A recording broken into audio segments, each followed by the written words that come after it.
प्रथम आलेख वाचक के रूप में मैं आमंत्रित कर रहा हूँ भाई मोहित जी को, जो कि बीएन इंस्टीट्यूट में प्राकृत और अपभ्रंशशाली पांडुलिपियों का जिन्होंने कार्य किया है, और अभी पूज्य प्रणब सागर जी महाराज के जीवन चरित्र पर पीएचडी के लिए इन्होंने अपना रजिस्ट्रेशन हमारे संरक्षक आदरणीय जय कुमार जी के नेतृत्व में कर रहे हैं। वो पीएचडी का संपादन कर ऐसे उज्ज्वल भविष्य की कामना के साथ हमें यहाँ आमंत्रित कर रहे हैं कि वे यहाँ आकर अपने आलेख का वाचन करें।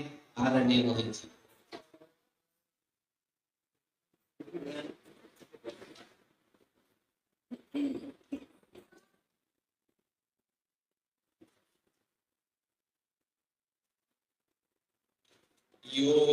योगीन्द्रय्यपि चेदभूति सदसै सावाहिता निन्दिता साचार्यैर्भुवि कुन्द कुन्द तुदितैः भद्रैः समान्तैः तथा सम्प्रति यत्र चरेण विंशतितमे अब्दे वै पुनः स्थापिता सुश्रीमद्गुरु शान्ति सागर यतेर् नाम्ना अवधौ ख्यापिता। अर्थात श्रावण की उस परंपरा को इंद्रभूति सदृश योगींद्रों के द्वारा भी बड़ी प्रसन्नता के साथ प्रवाहित किया गया। उनके बाद इस पृथ्वी पर आचार्य कुंद जैसे और आचार्य समंतभद्र जैसे आचार्यों ने इसको प्रभावित किया। वर्तमान में इस 20वीं शताब्दी में वही परंपरा पुनः श्रीमान गुरु श्री शांति सागर यति के नाम से इस धरती पर प्रसिद्ध है। स्तुति सत्कम परम पूज्य मुनि श्री प्रणव सागर महाराज द्वारा विरचित ये छंद है। आचार्य शांति सागर जी महाराज के अवदान विषय इस संगोष्ठी के चतुर्थ सत्र में मेरे शोध पत्र का विषय है आचार्य श्री शांति सागर जी महाराज की प्रासंगिकता। मंच पर विराजमान परम पूज्य संत शिरोमणि आचार्य गुरुदेव श्री विद्यासागर महाराज के परम प्रभावक शिष्य प्रसन्नमूर्ति परम पूज्य श्री अजित सागर जी महाराज, निराज सागर जी महाराज एवं इधर विवेकानंद सागर जी महाराज के चरणों में प्रणति निवेदन करता हुआ आज के सत्र की अध्यक्षता कर रहे हमारे विद्वत परिषद के यशस्वी महामंत्री एवं बीएन इंस्टीट्यूट ऑफ इंडोलॉजी के डायरेक्टर प्रोफेसर विजय कुमार जी एवं समस्त विद्वजनों एवं समाजजनों को नमन निवेदन करते हुए मैं अपने शोध पत्र को प्रारंभ कर रहा हूँ। चाणक्य चक्रवर्ती आचार्य श्री शांति सागर जी महाराज दिगंबर जैनाचार्य के रूप में इतिहास के स्वर्ण अक्षरों में अंकित एक महान तपस्वी संत है। जैन धर्म और सामाजिक परिवेश में उनकी प्रासंगिकता आज भी अत्यंत महत्वपूर्ण है। उनका जीवन आदर्श तप त्याग संयम और धार्मिक जागरूकता का प्रतीक है। उनका योगदान केवल जैन धर्म तक ही सीमित नहीं था, बल्कि उन्होंने समग्र भारतीय समाज में धार्मिकता, नैतिकता, संयम और आत्मनियंत्रण के महत्व को स्थापित किया। उन्होंने 20वीं सदी में दिगंबर जैन श्रवण परंपरा का पुनरुद्धार किया और समाज में सकारात्मक परिवर्तन लाने का मार्ग प्रशस्त किया। मंगलाष्टक में कहा है आचार्य जिन शासनों उन्नति करा, अर्थात आचार्य परमेश्वरी जिन शासन की उन्नति में सहायक होते हैं, जिन शासन में उनकी प्रासंगिकता आज भी है और उनके सिद्धांतों का पालन वर्तमान समय में आवश्यक है। पूज्य आचार्य श्री शांति सागर जी महाराज के परिचय पर प्रकाश नहीं डालूंगा क्योंकि पूर्व में वरिष्ठ विद्वानों ने इस पर प्रकाश डाल दिया है।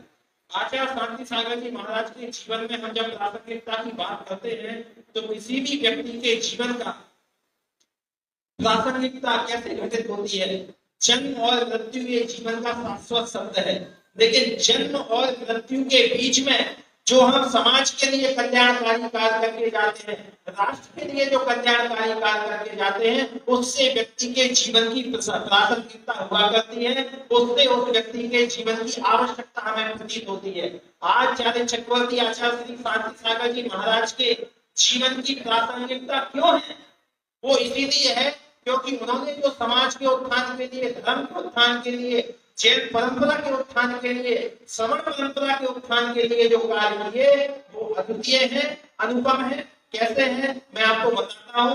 मैंने उनको इसमें घटित किया है। सबसे पहले आचार्य शांति सागर जी महाराज सन 1925 में जब गोमटेश्वर में श्रवण बेलगोदा में भगवान बाहुबली स्वामी का महामस्तकाभिषेक था, तब उन्होंने अपना सानिध्य प्रदान किया और श्रवण बेलगोदा से ही उनको गुरुनाम गुरु अर्थात ये उपाधि से उनको लोग कहने लगे कि आप तो गुरुओं के गुरु हैं। और देखिए उन्होंने अपने जिनादेवन की रक्षा के लिए 3 वर्ष 12 दिन तक अन्न ग्रहण नहीं किया। तो उनका यह अन्न त्याग, यह धर्म रक्षा एवं संस्कृति की रक्षा का अभूतपूर्व कार्य था। ग्रंथ के संरक्षण में उन्होंने किस प्रकार से योगदान दिया, तो आचार्य शांति सागर जी महाराज ने अद्वितीय ग्रंथों का संरक्षण किया।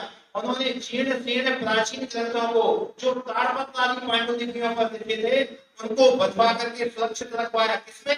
तांबे की पट्टियों में, क्योंकि ताड़पत्र की एक सीमा होती है, पांडुलिपि की सीमा होती है। ज्यादा दिन तक अगर उसका कंजर्वेशन नहीं किया जाए तो वो जीर्ण हो जाती है।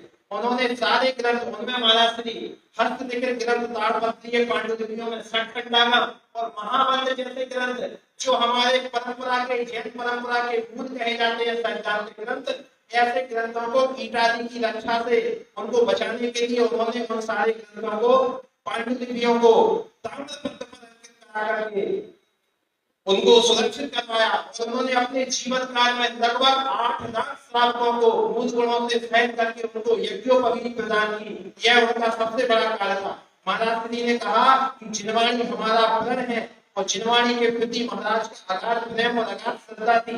उन्होंने धर्मादि ग्रंथों का संरक्षण करके उन्होंने कहा भगवान की वाणी होने के कारण ये सचमुच हमारे जीवन है, इनका रक्षण किया तो समझना चाहिए कि हमने अपने प्राणों की रक्षा कर ली। इन ग्रंथों के रक्षण में महाराज को इतनी चिंता रहती थी। परम पूज्य आचार्य शांति सागर जी महाराज के बहुत सारे प्रसंग चक्रवर्ती ग्रंथ में बैठे थे, लेकिन कुछ ऐसे दुर्लभ प्रसंग जो उनकी प्रासंगिकता को आज भी आवश्यक बनाते हैं।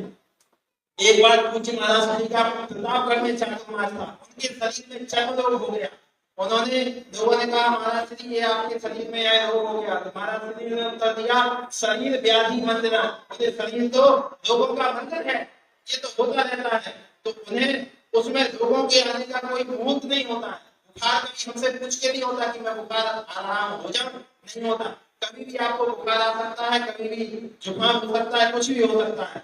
तो इतनी उनकी भेद विज्ञान के प्रति वैराग्य की धारणा इतनी सप्राण और इतनी सच्ची थी कि वो सोते जागते मूर्छित अवस्था में भी शरीर के प्रति ममता नहीं दिखाते थे। वे सच्चे परम आध्यात्मिक आत्मदर्शी संत थे।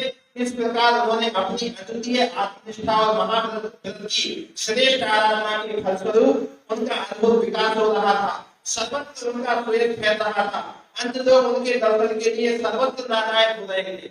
जब सिद्धाचार्य मुनि महाराजों के संदर्भ में उन्होंने प्रसंग पूछा कि महाराज जी पंडित सुमेर चंद्र का जिन्होंने चार चक्रवर्ती ग्रंथ लिखा, उन्होंने पूज्य श्री से पूछा महाराज जी सिद्धाचार्य साधुओं के संबंध में समझदार व्यक्ति का क्या कर्तव्य होना चाहिए।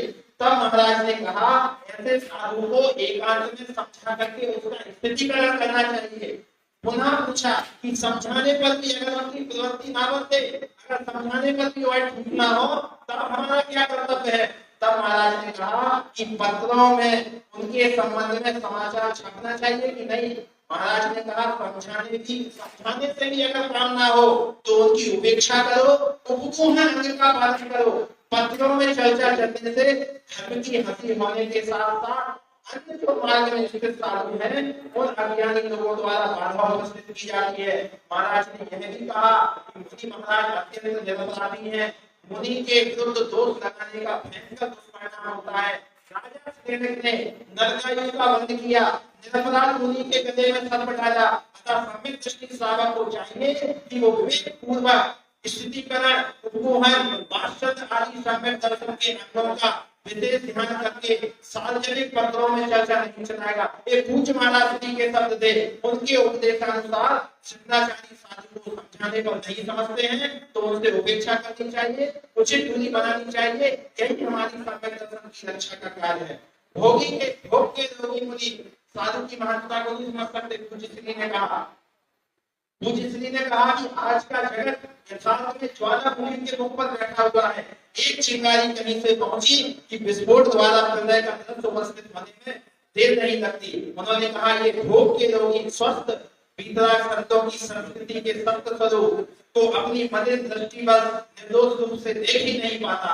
अतः संतों के निकट पहुंच पाना, संतों के पास पहुंच पाना भोगी व्यक्ति के बस की बात नहीं है। ये तो बीतरागी व्यक्ति और जिसकी दृष्टि संसार से कम हो गई है, वही व्यक्ति संत के समक्ष पहुंच सकता है। पूज्य श्री के जीवन का एक प्रसंग, उनके पास जब उनका यश सर्वत्र फैलने लगा तो अंग्रेज अधिकारी उनके दर्शन करने के लिए आए। एक प्रसंग रायपुर का है, 18 जनवरी सन 1928 को आचार्य श्री का संत जब रायपुर छत्तीसगढ़ पहुंचा तब भी मध्य प्रदेश में हुआ करता था। यहाँ पर एक सुंदर जुलूस निकाल करके धर्म की प्रभावना की गई। तो वहाँ एक अंग्रेजी महिला अधिकारी ने दिगंबर संत को देखा तो उनकी यूरोपियन पद्धति की तथा रुचि को धक्का लगा। उन्होंने तुरंत अपने पति अंग्रेज साहब के समक्ष को ध्यान में फैलाया कि किस तरीके से महाराज जी का आगमन यहाँ से रोक सके, इनके संघ के बिहार में बाधा है। तो अंग्रेज अधिकारी अनंत पर उतार हो गए, किंतु कुछ गैर बंधुओं ने अफसर के पास जाकर मुनि महाराज के, शांति सागर जी महाराज के महान व्यक्तित्व को वहां बताया और उन्होंने कहा कि उनके महान जीवन पर प्रकाश डाला। तो उन्होंने कहा इनकी नग्नता जो है इसका अंतस्तत्व है। जब यह समझाया तब उन अधिकारियों की दृष्टि बदली और उन्होंने उनको कोई विघ्न उपस्थित नहीं किया और पूज्य मुनि महाराज को वहां पर जाने की अनुमति दी। तो महाराज जी के पुण्य का प्रसाद इतना था कि उनके पास विघ्न आते थे और उनकी भूख मार के उठ जाया करते थे। और इस प्रकार से पूज्य महाराज जी का बड़ा ही विराट व्यक्तित्व था।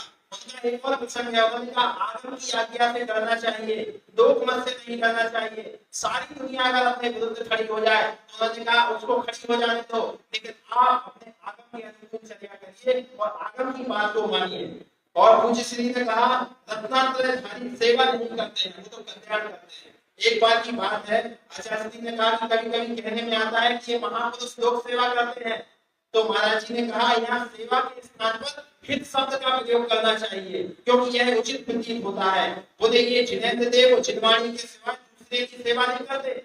मुनि महाराज हैं, साधु परमेष्ठी हैं, आचार्य परमेष्ठी हैं, क्योंकि उसमें पूज्यता माननी पड़ती है।